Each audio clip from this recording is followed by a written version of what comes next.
Homelessness isn't about lack of affordable housing. It's about drug addicts that want to wander around and live in tents on the sidewalk. And if you understand nature, you understand there is not a war between the sexes. We need to make love, not war. And you need to stop chopping your hair off and calling us toxic. If I'm the boss and my workers pull this garbage, this is what I do. I start garnishing wages. And then I start docking vacation days. And then you know what I do? What? I get my private security guards to go over to her house on a Thursday afternoon at 3 o'clock to see what she's up to. Yeah, Jesse Waters gives you a sense of how conservatives think.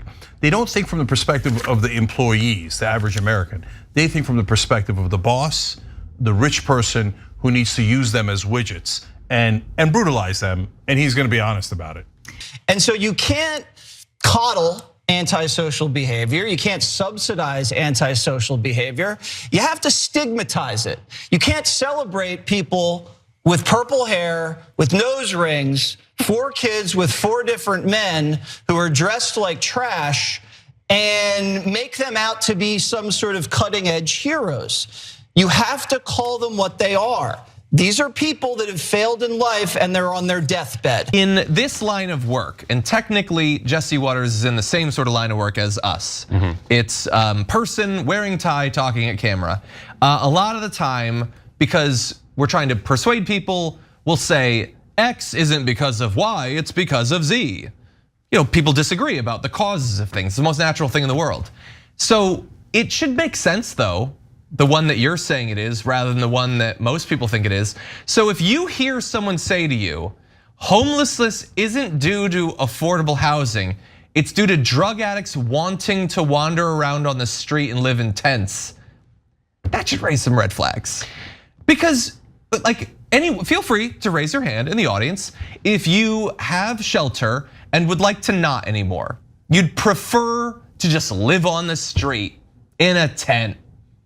Nobody watching Jesse Waters thinks, you know what, I find that kind of appealing. That's probably why they want to do it. And yet they're very ready to assume that just because they hate and fear the unhoused, that that's probably true of them. It would never be true of a real human, but for them, it explains their behavior perfectly. See, what Dane is talking about is the fact that 58 of the top 100 US medical schools have mandatory programs in the fundamentals of critical race theory that we've been told pretty much doesn't exist.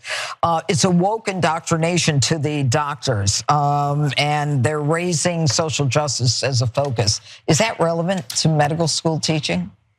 Well, I don't want to be discriminated against as a straight white male by my physician. Like I said, if there's a mistake made and I undergo some radical gender reassignment surgery because someone has it in for me, that's going to be a problem. Is he doing this? It's all political. You think he cares about you?